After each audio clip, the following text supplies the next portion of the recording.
श्रीमाधोपुरnews.com portal पर आज हमारे साथ में हैं श्री प्रवीण कुमार सैनी। प्रवीण जी वर्तमान में जूनियर अकाउंटेंट है और ये जयपुर वित्त भवन में कार्यरत हैं। प्रवीण जी 2017 में जो आरएस का रिज़ल्ट आया था उसमें आरएस क्लियर्ड है, इनकी 322वीं रैंक आई है।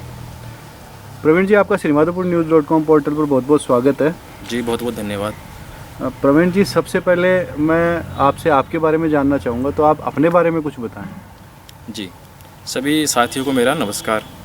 एक सामान्य से गांव में एक साधारण मध्यम वर्गीय परिवार में जन्म से लेकर वर्तमान में जो आरएस में अंतिम रूप से जो मेरा चयन है ना, इसके बीच की जो यात्रा रही है ना, वो संघर्षों, असफलताओं, सपने देखने, उन्हें पूरा करने की चेष्टाओं और कई उतार चढ़ाव हैं, उनसे प्रेरित रही है।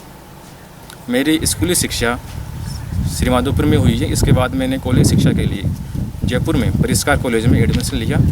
उसके बाद राजस्थान विश्वविद्यालय से मैंने इतिहास विषय में पोस्ट ग्रेजुएशन की डिग्री प्राप्त की है। इतिहास विषय में मैंने नेट, सेट, जेआरएफ की डिग्री प्राप्त की है और वर्तमान में मैं पीएचडी के रूप में शोध कार्य कर रहा हूँ। इसके अलावा कैरियर के रूप में मैं वर्तमान में कनिष्ठ लेखाकार के पद पर जयपुर में कार्यरत हूँ और आरएस 2016 में अंतिम रूप से 322वीं रैंक पर मेरा चयन हुआ है। प्रवीण जी स्टूडेंट्स की लाइफ में 10th क्लास बहुत इंपॉर्टेंट होती है। 10th का रिजल्ट आने के बाद में पेरेंट्स में और स्टूडेंट्स में सब्जेक्ट सिलेक्शन के लिए भागदौड़ मची रहती है। अधिकतर देखा गया है कि पेरेंट्स ही बच्चों के लिए सब्जेक्ट्स चूज करते हैं, अपनी मर्ज़ी से सब्जेक्ट बच्चों को दिलवाते हैं, उसमें बच्चों के मन की नहीं चल पाती है। तो मेरा आपसे ये सवाल है कि 11th क्लास में सब्जेक्ट सिलेक्शन के टाइम पे क्या चीज़ें ध्यान में रखनी चाहिए, वो पेरेंट्स को क्या ध्यान रखना चाहिए और स्टूडेंट्स को क्या ध्यान रखना चाहिए? जी 10वीं कक्षा के बाद में जब 11वीं में बच्चा एडमिशन लेता है ना, तो वह उसके जो फ्यूचर होता है ना, उसकी सबसे महत्वपूर्ण भूमिका वहीं से स्टार्ट होती है।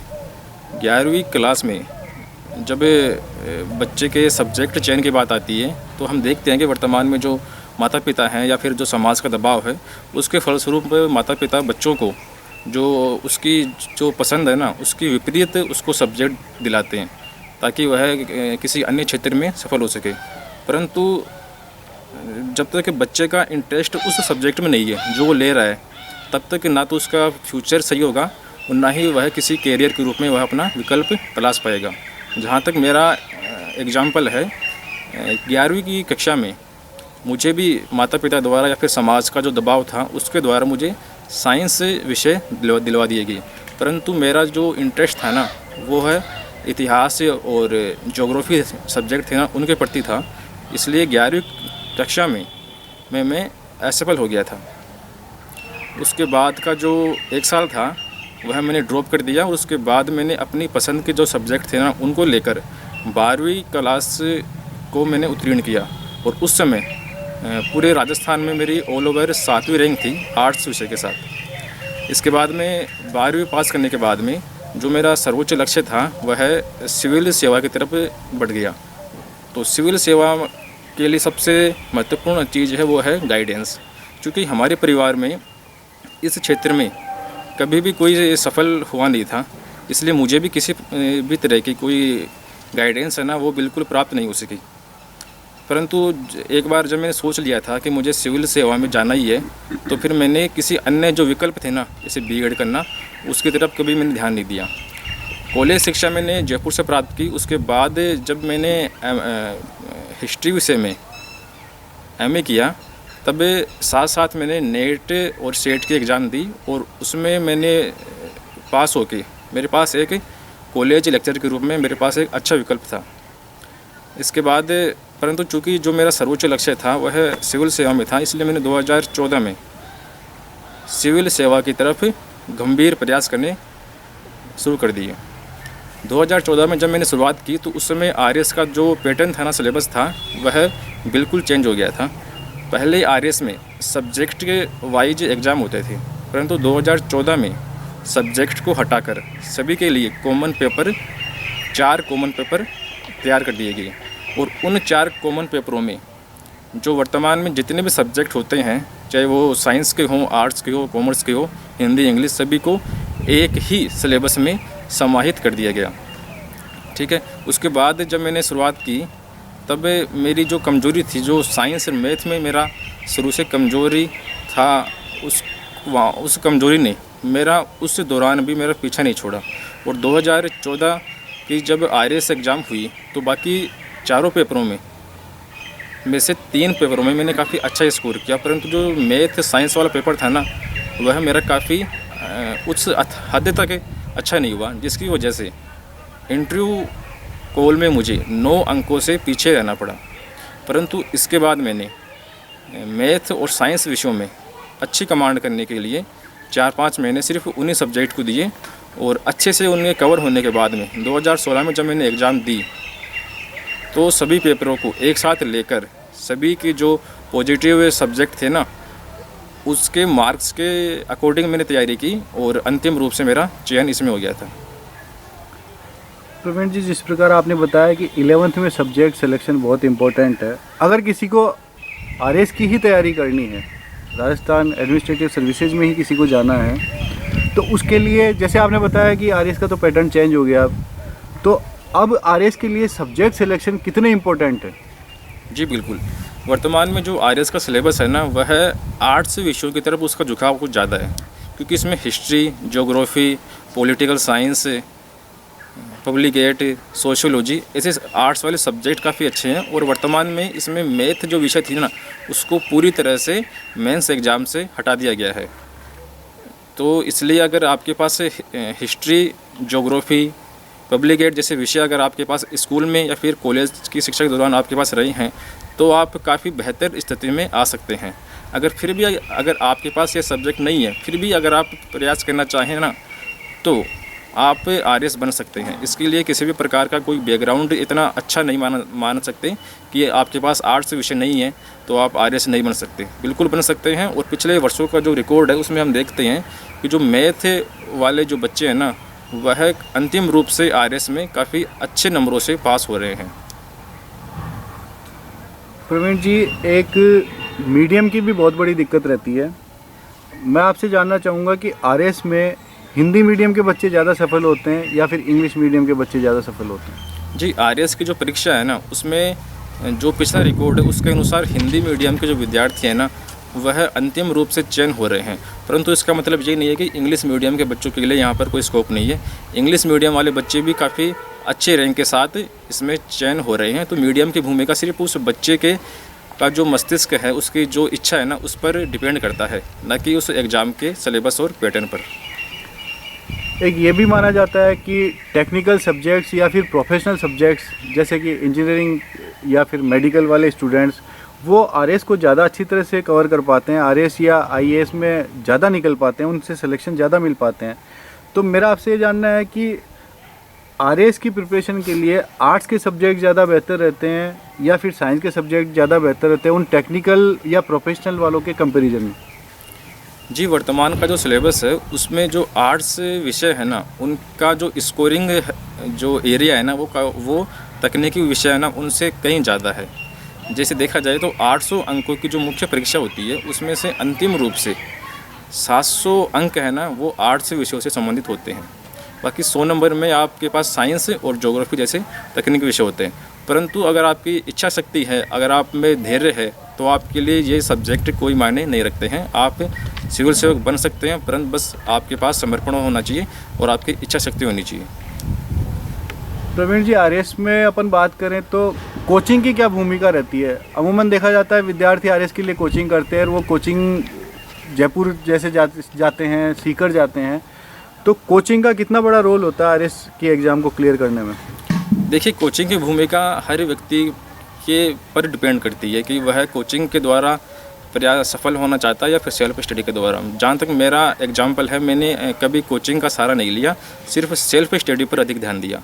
कोचिंग की भूमिका आपके लिए यह इतनी है कि जो आप 6 महीने में तैयार करते हैं ना, कोचिंग वाले उसे 4 महीने में तैयार करके आपको दे देंगे। और वहाँ पर आपके जो क्वेश्चन है ना, जिनमें आपको दिक्कतें आ रही हैं, वहाँ उनका सॉल्यूशन आपको मिल जाता है। बाकी अगर किसी ने कोचिंग नहीं, तो और इसका मतलब ये भी नहीं है कि किसी ने कोचिंग नहीं कि वो पास हो ही नहीं सकता। बिल्कुल ऐसा बिल्कुल ही नहीं है। सेल्फ स्टडी से आप काफ़ी कुछ अच्छा कर सकते हैं। सेल्फ स्टडी की आप बात कर रहे हैं तो मैं आपसे आगे यही पूछना चाहूँगा कि आरएएस की तैयारी करने के लिए एक नॉर्मल स्टूडेंट क्या करे, किस प्रकार तैयारी करे? जी, आरएस की तैयारी करने के लिए सबसे पहले तो ये जानना काफ़ी आवश्यक है कि आरएस की जो प्रक्रिया है ना, वो एक लंबी प्रक्रिया है। तकरीबन 2 से 3 साल का समय इसमें लगता है। और दूसरा, इसका जो सिलेबस है ना, वह इतना वाइड सिलेबस है कि आपको सभी विषयों को समान रूप से टाइम देना ही पड़ता है। तो इसके लिए कई बार दिक्कतें ये आती है कि बच्चे इसकी शुरुआत तो करते हैं, परंतु 3 या 4 दिन के बाद उन्हें ऐसा लगता है कि यार मेरे से बिल्कुल भी नहीं हो रहा है, तो उसको एक तरह से पीछे छोड़ना चाहते हैं। परंतु ऐसा नहीं है। अगर आप में इच्छा शक्ति है तो आपका जो मस्तिष्क है ना, वह आपके लक्ष्य की तरफ आपको आकर्षित करेगा। इसके लिए आप सबसे पहले ये करें, जो सिलेबस है ना उसको अच्छे से देख लें। सिलेबस आपको मुँह ज़ुबानी याद होना चाहिए। और जहाँ भी आप कोई मैगज़ीन पढ़ें या फिर कुछ भी अन्य जो आपके पास स्टडी वाले जो भी सोर्स है ना, उनको पढ़े तो आपको ये मालूम होना चाहिए कि हाँ, ये मेरे सिलेबस का हिस्सा है और मैं इसको यहाँ से कवर कर सकता हूँ। अगर आपके पास तकनीकी विषय हैं या फिर आपके पास आर्ट्स विषय हैं, अगर आपके पास आर्ट्स विषय हैं तो आपको तैयारी करने के लिए इतना जो समय है ना, वो थोड़ा कम लगेगा। परंतु अगर तकनीकी विषय है तो इसके लिए आपको थोड़ा अधिक प्रयास करने पड़ेंगे। वर्तमान में ये है कि जो आरएएस की परीक्षा है, इसके 3 चरण होते हैं। प्री एग्ज़ाम होती है, उसके बाद मुख्य एग्ज़ाम होती है और अंत में होता है साक्षात्कार। तो प्री एग्ज़ाम में विकल्प पर आधारित एग्ज़ाम होती है और इसके नंबर अंतिम रूप से आपके चयन में ऐड नहीं होते हैं, इसलिए सिर्फ इस पर आपको ध्यान नहीं देना है। आपको उस मुख्य परीक्षा के हिसाब से आपको तैयारी करनी है, क्योंकि अंतिम रूप से जो आपका चयन होता है वह मुख्य परीक्षा में आपने जो अंक प्राप्त किए ना, उस पर ही निर्भर करता है। इसके लिए आप जो मुख्य परीक्षा के 4 पेपर है ना, उसमें जो सब्जेक्ट दे रखे हैं, उन सब्जेक्ट को आप टाइम मैनेजमेंट के हिसाब से या जो आप सबसे अच्छा आपको लगता है ना, उसके हिसाब से आप उनको कवर कर सकते हैं। जैसे फर्स्ट पेपर में हिस्ट्री, इकोनॉमिक्स, सोशियोलॉजी ऐसे सब्जेक्ट आते हैं और ये इनमें क्या होता है, ये काफ़ी स्कोरिंग सब्जेक्ट है। और दूसरा पेपर है वह है आपके ज्योग्राफी और साइंस सब्जेक्ट वाले आते हैं, उसमें आप काफ़ी कम समय में काफ़ी अच्छे अंक प्राप्त कर सकते हैं। तीसरा जो पेपर है वह वर्तमान में जो करंट अफेयर हैं, राजनीति विज्ञान है, उनसे संबंधित होता है। वहाँ पर आप आसपास जो आपकी मैगज़ीन है, जो आपकी न्यूज़पेपर है ना, उसके माध्यम से काफ़ी अच्छा कर सकते हैं। और अंत में 4th पेपर होता है, वह आपकी भाषा का मूल्यांकन होता है, जिसमें हिंदी और इंग्लिश विषय शामिल होते हैं उसमें। प्रवीण जी, अमूमन देखने में आता है कि जो स्टूडेंट्स हैं वो सब्जेक्ट की तो बहुत अच्छी तैयारी करते हैं, लेकिन वो जीके की प्रिपरेशन में, जनरल नॉलेज की प्रिपरेशन में, भाषा की प्रिपरेशन जैसे हिंदी और इंग्लिश की प्रिपरेशन में, और मैथमेटिक्स वगैरह, साइंस वगैरह, इनकी प्रिपरेशन में वो मात खा जाते हैं। तो उनके लिए आप क्या कहना चाहेंगे? आरएएस की जो परीक्षा होती है, उसमें भाषा के जो सब्जेक्ट होते हैं ना, उसकी मोस्ट इम्पोर्टेंट भूमिका होती है। यहाँ पर आपको 200 अंकों का एक पेपर मिलेगा और इसमें से आप सबसे कम समय में सबसे अधिक स्कोर है ना, वह आप 4th पेपर में कर सकते हैं। वहाँ आपके पास ग्रामर के जो सब्जेक्ट आते हैं ना, उसमें सिर्फ आप यानी 1 to 1 पॉइंट में आपको वहाँ आंसर देना पड़ता है। तो यानी आपके पास टाइम भी कम होगा और आपके अंक आने की जो संभावना है ना, वो काफ़ी बढ़ जाती है। बनिस्पत जो बाकी 3 पेपर है ना, उसमें आप कितना ही अच्छा कर लो, आपका स्कोर उतने उस लेवल तक नहीं पहुंचेगा जो आप 4th पेपर में कर सकते हैं। तो इसके लिए आप शुरू से हिंदी और जो इंग्लिश है ना, उसको साथ साथ अपने सिलेबस के साथ रख कर चलें, ना कि उनको बाद में देखने का प्रयास करें। यह एक तरह से देखा जाए तो आपके अंतिम रूप से चयन में काफ़ी भूमिका का वो करता है। प्रवीण जी, एक आम धारणा एक और बनी हुई है कि आरएएस की तैयारी करने के लिए कम से कम 12 घंटे या 10 घंटे की स्टडी बहुत ज़रूरी होती है। इसके बारे में आपका क्या कहना? जी बिल्कुल। सबसे पहले तो स्टडी का जो सोर्स है ना, वह इम्पोर्टेंट है। अगर आपके पास सोर्स काफ़ी अच्छे हैं तो इस बात से कोई फ़र्क नहीं पड़ता कि आपने 12 घंटे स्टडी की है या 2 घंटे स्टडी की है। यह पर्सन पर डिपेंड करता है कि वो 2 घंटे में जो आपका सिलेबस है उसको कवर करता है या फिर 12 घंटे में जो आपका सिलेबस में नहीं है उसको कवर करता है। तो जैसा कि मैंने पहले कहा, आप सबसे पहले सिलेबस को अच्छे से देख लें और उसमें से जो टॉप स्कोर वाले सब्जेक्ट हैं, जैसे हिस्ट्री हुआ, ज्योग्राफी हुआ, उनको अधिक टाइम दें। सेकंड बात ये है कि आजकल वर्तमान में ये देखा गया है कि वे चाहे कोई भी एग्ज़ाम हो, उसमें मेहनत करने के लिए सभी बच्चे होते हैं और उनके पास स्टडी मटेरियल भी सभी के पास होता है, परंतु जो अंतिम रूप से चयन है वह काफ़ी यानी कुछ ही बच्चों का होता है। कारण इसका ये है कि उन्हें उस एग्ज़ाम की तैयारी के लिए क्या करना चाहिए, उसकी स्टडी कैसे करनी चाहिए, उसका उन्हें पता नहीं होता है और वो एक तरह से अंधेरे में तीर मारने जैसा होता है। वर्तमान में स्टडी करने के लिए एक आपके पास स्मार्ट स्टडी का विकल्प होना चाहिए कि मेरे ये सिलेबस हैं और इस सिलेबस में मेरे ये सब्जेक्ट हैं और इन सब्जेक्ट में ये टॉपिक हैं जहाँ से हर साल क्वेश्चन बिल्कुल बनते हैं और इन टॉपिक को अगर मैं अच्छे से कवर करूँगा तो मेरी संभावना काफ़ी बढ़ जाएगी। तो आप इस सिलेबस को अच्छे से कवर करें और आपके जो सोर्स हैं उसको अच्छे से लेकर टॉपिक वाइज जो आपके स्कोरिंग सब्जेक्ट है ना उनको अधिक टाइम दें और जो कम वाले स्कोर है ना उसको आप कम टाइम में दे सकते हैं। प्रवीण जी, स्टडी मटेरियल का सिलेक्शन भी स्टूडेंट के सामने एक बहुत चुनौती भरा काम है। इंटरनेट का ज़माना है, आजकल नेट पे भी बहुत सा मटेरियल अवेलेबल रहता है, बुक्स भी बहुत सारी आ गई, स्टडी मटेरियल खूब प्रचुरता में उपलब्ध हैं। तो स्टूडेंट के सामने ये प्रॉब्लम रहती है कि वो कौन से स्टडी मटेरियल का चयन करें, उसकी रिलायबिलिटी का पता उनको किस प्रकार लग पाएगा, इसके बारे में आप थोड़ा सा बताएं। जी, आरपीएससी के द्वारा आयोजित जितनी भी एग्ज़ाम होती है उसका जो बेसिक सोर्स होता है वह राजस्थान बोर्ड की पुस्तकें प्लस एनसीईआरटी की बुक होती हैं। सबसे पहले आपके पास ये दोनों मटेरियल उपलब्ध होनी चाहिए। इसके बाद जो स्तर वाले लेखक हैं उनकी जो कॉलेज में आपके पास जो लेखक राइटर है ना उसकी बुक आपके पास होनी चाहिए।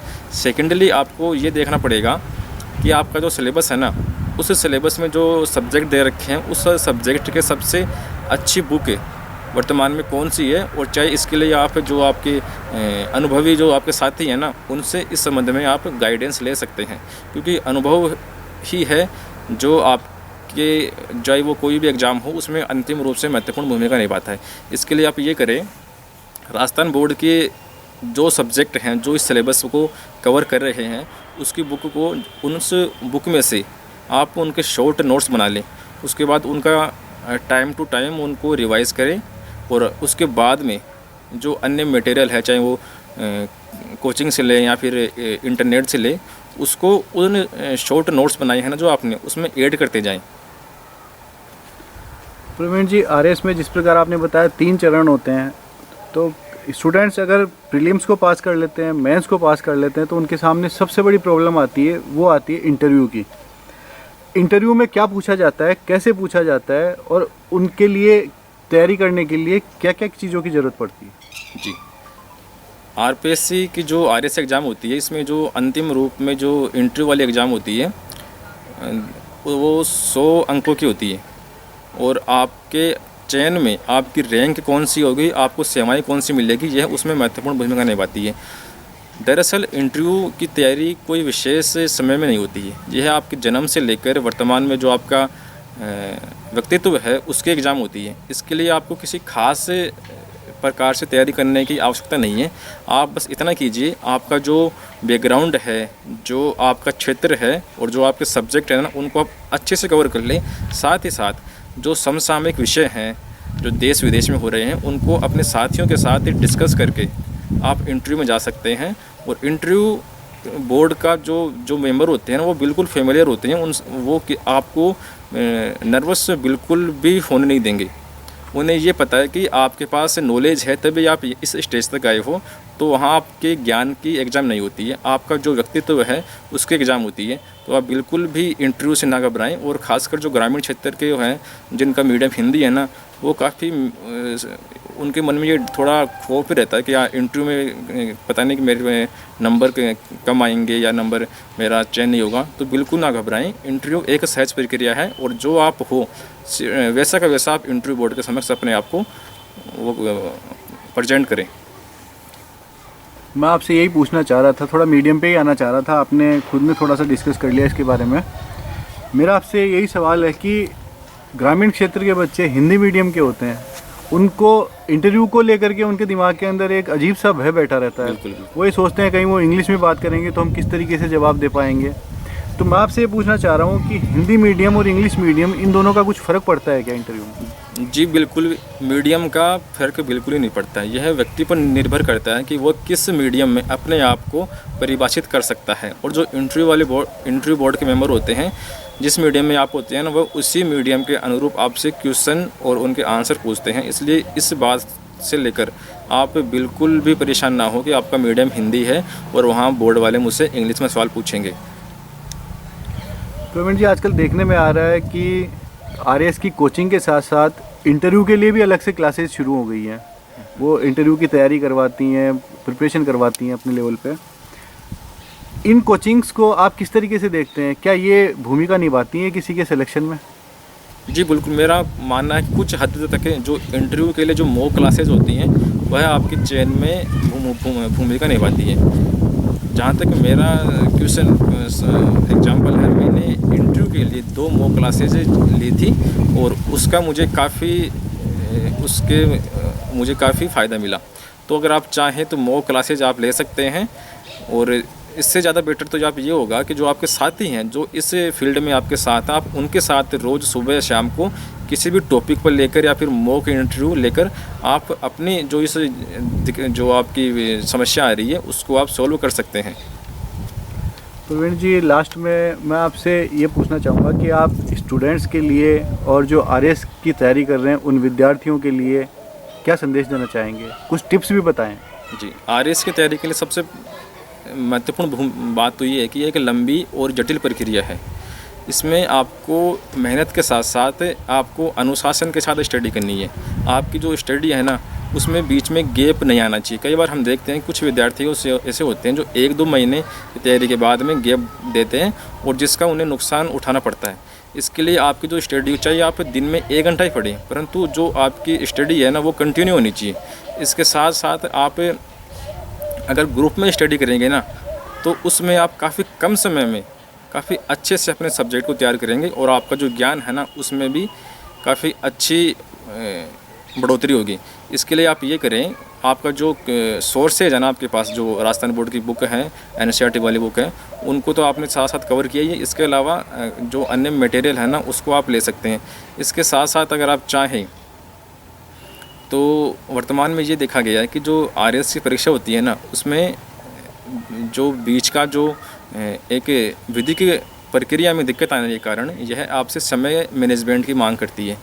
चूँकि लास्ट जो एग्ज़ाम हुई थी आरएएस 2016 वाली, वह इंटरव्यू के टाइम एक बार कैंसिल हो चुकी है।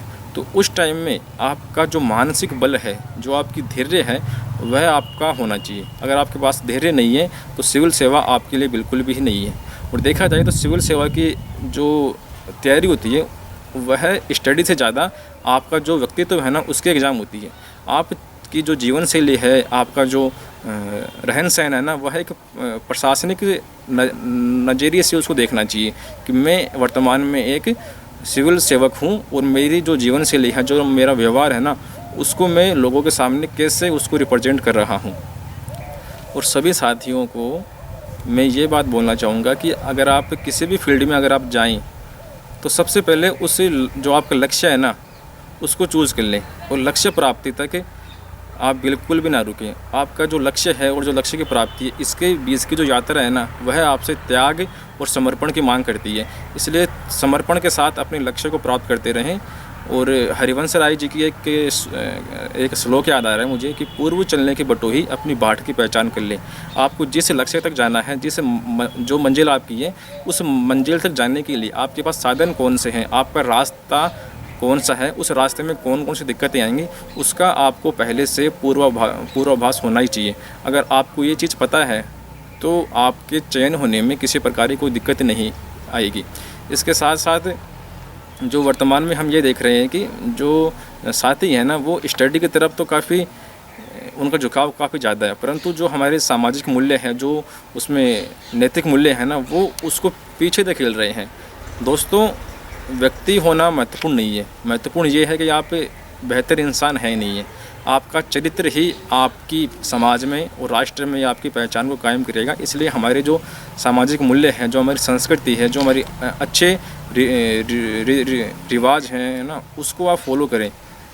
और समाज के जो अन्य बच्चे हैं, उसको आपके द्वारा किसी अगर एक भी व्यक्ति को उसके करियर में या उसके फ्यूचर में किसी भी प्रकार से छोटी सी भी अगर सहायता आप कर सकते हो तो यकीन मानिए आपकी मानव जीवन सार्थक हो जाएगा। इसके लिए आप आपका जो मस्तिष्क है उसको आप खुला रखें, सभी जो विचार है ना उसको ग्रहण करें, अपने व्यवहार को आपका जो व्यवहार है ना उसको आचरण में रखें। और साथियों, अगर आपके जीवन में कभी भी कोई असफलता आए तो उससे घबराने की बिल्कुल भी आवश्यकता नहीं है। जहाँ तक मेरा प्रश्न है, 11वीं क्लास में फ़ेल होने के बाद में 11वीं क्लास में जब कोई बच्चा फ़ेल होता है तो उसके मस्तिष्क में क्या चल रहा है उसकी कल्पना कोई कर भी नहीं सकता है। उस स्थिति से लेकर वर्तमान में आरएस में जो मेरा चयन हुआ है, इसके बीच की जो यात्रा है ना, वह उस यात्रा में जो मेरा त्याग था, जो मेरा समर्पण था, उसको मैंने काफ़ी बखूबी से अंजाम दिया। और साथ ही साथ मैंने जो सामाजिक जो मूल्य थे ना, जो नैतिक मूल्य थे, उनको भी साथ साथ मैंने संवारा है।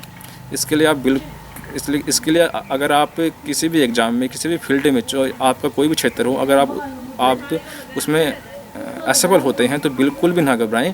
असफलता सफलता की पहली कुंजी होती है। और जिस व्यक्ति ने जीवन में कभी हार नहीं देखी है, उसे जीत का जो एहसास होता है उसकी वह कल्पना भी नहीं कर सकता है। और एक बार जब व्यक्ति किसी भी फील्ड में असफल होता है और उसके बाद जब उसको सफलता मिलती है, तब वह उस सफलता का जो रहस्य होता है, उस पोस्ट पर जाने के बाद जब वो समाज के लिए कुछ करता है और उसका जो सुखद एहसास है उसको होगा, उसके समाज को होगा ना, वह अपने आप में एक मानव जीवन को सार्थक रूप प्रदान करेगा। प्रवीण जी, आपने श्रीमाधोपुरnews.com पोर्टल से बात करके विद्यार्थियों के हितों के बारे में बात की, विद्यार्थियों की प्रॉब्लम्स के बारे में बात की, अपने जीवन के बारे में बात की, आरएस की परीक्षा कैसे पढ़ाई करनी है, कैसे पास होना है, उसके बारे में टिप्स आपने दिए। आपका बहुत बहुत धन्यवाद। जी, बहुत बहुत धन्यवाद। और अगर समाज में या फिर अन्य क्षेत्र में किसी भी प्रकार से किसी भी साथी को कोई गाइडेंस चाहिए तो वह मुझे संपर्क कर सकते हैं। सभी साथियों को मेरा नमस्कार। धन्यवाद।